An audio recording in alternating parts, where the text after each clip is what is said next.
Alligator is a 1980s horror film directed by Lewis Teague, who also directed Cujo and The Cat's Eye. Of those two other movies, I like The Cat's Eye the most. Cujo's pretty good too, but The Cat's Eye is a little different. It's pretty interesting. The last segment, so it's an anthology horror film, and the last segment is my favorite. Highly recommend that one, The Cat's Eye. So the tagline for this movie is a little interesting. Beneath those manholes, a man-eater is waiting.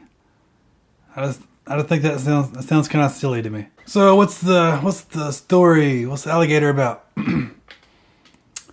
All right, so the story for this movie it's not particularly strong, but I'll briefly sum it up.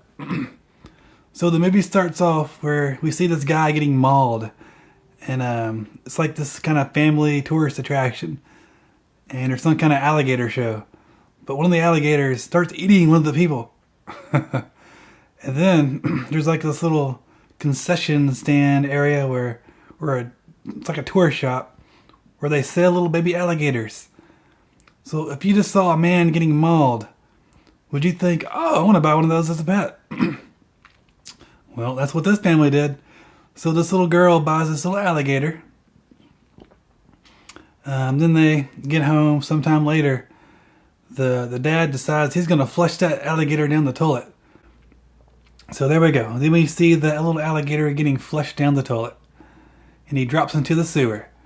So fast forward 12, 15 years. So then we meet Madison, who's a detective, cop or something, whose dog has gone missing. And he goes to this pet shop to get a replacement dog because he wants another dog. And then we are introduced to this weird pet store owner guy who's all creepy like. And so they exchange some kind of small talk, and so Madison gets the dog. So the story progresses. Now we're at this. Madison is investigating some body parts that have surfaced at like a water treating plant or something like that. So this leg washed up, and also this dog washed up, and this particular dog has been reported missing like a week or so, but this dog's a puppy, and now it's like doubled in size, and like all its organs have been removed surgically. So now skip ahead. We're at this kind of laboratory where the pet store guy is dropping off some dogs at this laboratory that seems to be doing some kind of mad scientist experiments on animals. And this mad scientist guy, I think he later on is referred as the hormone person. So he's doing some stuff with hormones. And the pet shop owner guy is like he's like stealing pets and dogs off the street and giving them to this place where they can operate on these animals and do experiments. And then the pet store owner and the pet store shop guy is like dropping these animals off into the sewer. So we see the pet store guy taking some of these dead dogs and he's dropping them off in the sewer. And at this point, that's when we find out. So the creepy pet store guy, he gets eaten, and so that's when that little alligator from earlier, now he's a killer. He's a man eater, and he kills the pet store guy. And then through a series of events, the cop Madison, what does he do?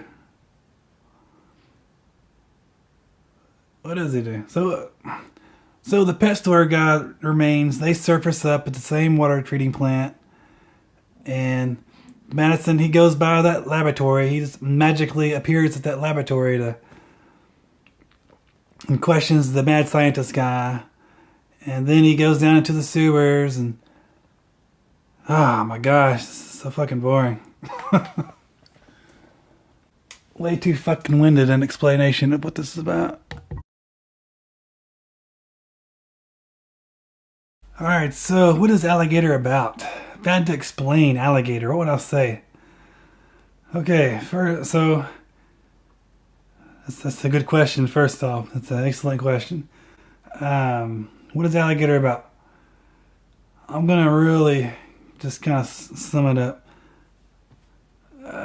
So, at the most fundamental level, a cop finds some body parts washed up into like this water treatment plant, and then he investigates it, and his investigation leads to the possibility that there is a huge alligator living in the sewers. And nobody believes him, but he takes it upon himself to prove that there is an alligator in the sewers and that it's killing people.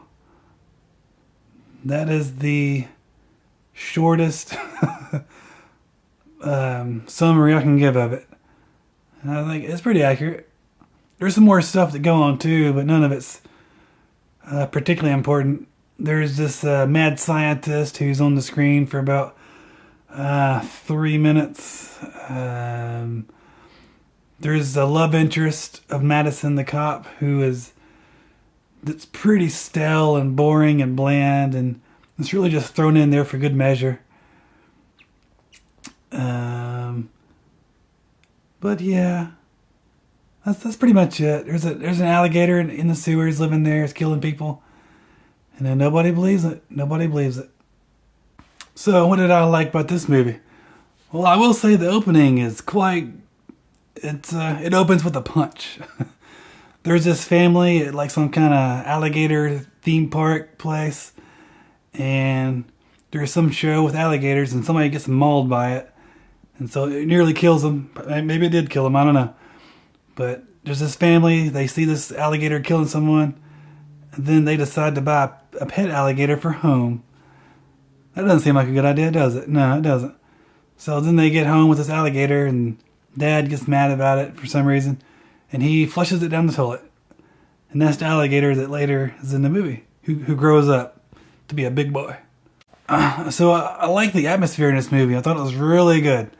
Particularly like the sewer scenes. They're all kind of dark and moody. A lot of blues. But the atmosphere in the sewer is really nice. And quite a bit of the movie does take place in the sewer. So what kind of, I would say, elevates this movie from other movies like the animal nature attacks kind of movies is the production value in this movie is pretty good, particularly in regards to the alligator. So there's numerous scenes where they use like a real alligator but on miniature sets to try to give the illusion that this alligator is really big. So this is 80s, so there's no CGI. So that's obviously a bonus in my book. But I really enjoyed the miniatures. I thought it holds up. It looks good. You know it's not real, but at least it is real though. It is real, but it's not. He's not really 50 feet long or anything. There's some pretty interesting camera work in this movie. So there's this scene where they flush the alligator down the toilet. I like the camera angle, how it actually shows it fall into the toilet from beneath the alligator. That was pretty clever. I like that. And there's a lot of... This movie kind of reminds me of Alien and just kind of like slasher movies. Because in regards to the alligator, they don't really show you much of it. You're getting kind of glimpses of it here and there. And it's not really till the very end that you really see like a full-on shot of the alligator. And even then, it's pretty brief. So they really show you just kind of little snippets of the alligator. Its tail, its teeth, its eyes. So that's very slasher-esque. And alien-esque too. And then, so there's some POV shots from the alligator's point of view. That's very slasher-like. Where you'll see it kind of creeping up on somebody. So I like the camera work was pretty cool in this movie. So something that I was surprised by in this movie is that the acting is pretty good. All the actors they do good jobs. There's not a lot of real character evolution or development. The Madison character has a very little backstory, and it's not even really relevant to the movie at all. They don't do anything with it. But he has a little bit of backstory. But all the characters themselves are good actors, but there's two that are not. The award for worst actors in this movie goes to the police chief and Lizard Lady's mom. Those two are over the top and not good. Not good. Bad, horrible acting on those two characters. This movie has some pretty intense moments. It's pretty graphic.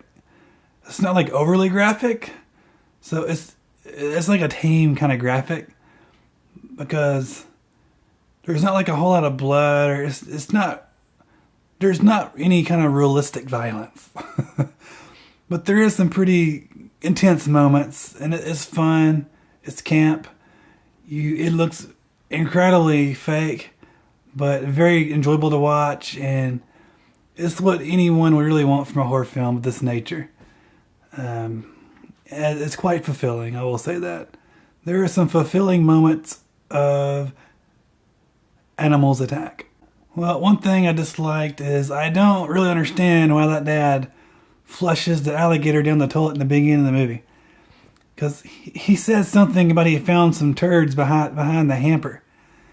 And when we see the alligator, he's in like a glass aquarium. So I'm going to guess they don't let the alligator run around the house. I mean, I'm sure he stays in the aquarium. So how the hell did the turds get behind the hamper? I mean, seems like they could have found a better way to get the alligator into the toilet. Like maybe the dad just said, I got some second thoughts about having this thing here. We need to get rid of it. But instead he just blames it for leaving turds behind the hamper and flushes it down the toilet. I don't know how that makes sense to me. So another little small gripe I had with the movie was they just like a slasher movie, they introduce people just to have them die. So there's like 3 characters that they introduce, and then like in the next scene or about 2 to 3 minutes later they're dead. And at least 1 or 2 of those characters they should have like done something with. Particularly one of them. They could have really done something with one of them. But instead they introduced this person. Then like a couple minutes later they die. And it's just such a slasher move. Such a slasher thing to do. So let's look at the character of Madison. There's really so he's the main character. And I mean, we really don't know anything about him. We know one little thing that was introduced in the movie. That like he had a partner that got killed, and he feels like he's responsible for it. He feels like he's responsible for it. And that's pretty much it. So his character is pretty. I think the actor was good, but he wasn't really given much to work with. For a main character, I mean, he doesn't really grow at all. He's introduced into the story at one point, and then he doesn't really have any growth of any kind. He's just kind of there, and they throw in this relationship with the lizard woman. It's pretty it's not very climactic at all.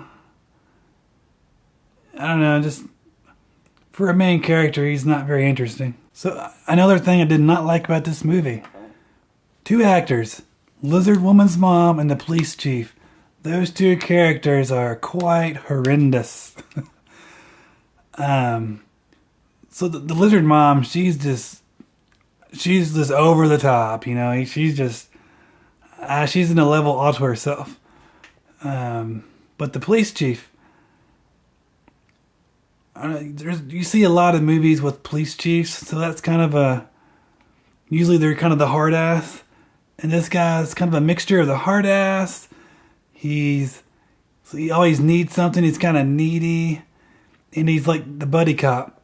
So like they're trying to cram way too much into this character, and just none of it works. I don't know. His act. I just did not. I couldn't get on board with the police chief. I think they should have just played him as just the hard ass throughout the whole movie, and just let him be like that. Instead he's this weird, just meld of all this crap. I don't know. He was not effective for me. One of the worst things in this movie is like a high-speed boat chase with the alligator. I think that was this was the point that I was like, oh my gosh, they're gonna do this. Yeah, there's a high-speed boat chase with an alligator, and they have, okay, it might sound good. There's grenades, there's bomb explosions, there's some Jaws rip-off shots.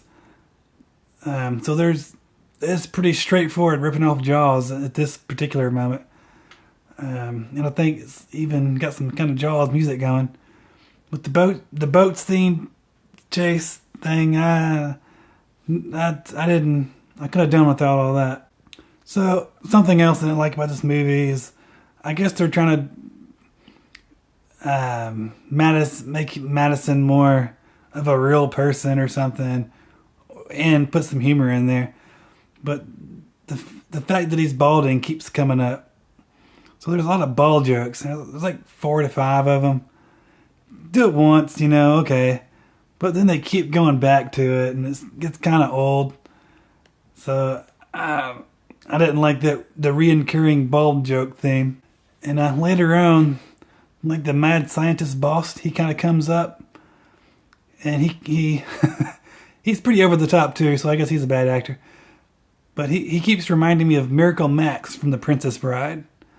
So every time I see the mad scientist boss, I keep thinking of Miracle Max. And I think that's a pretty good comparison. Miracle Max and his mad scientist boss. Your hickory. Put your hickory root shell right on top. Not too much of it or else you drown out your fire.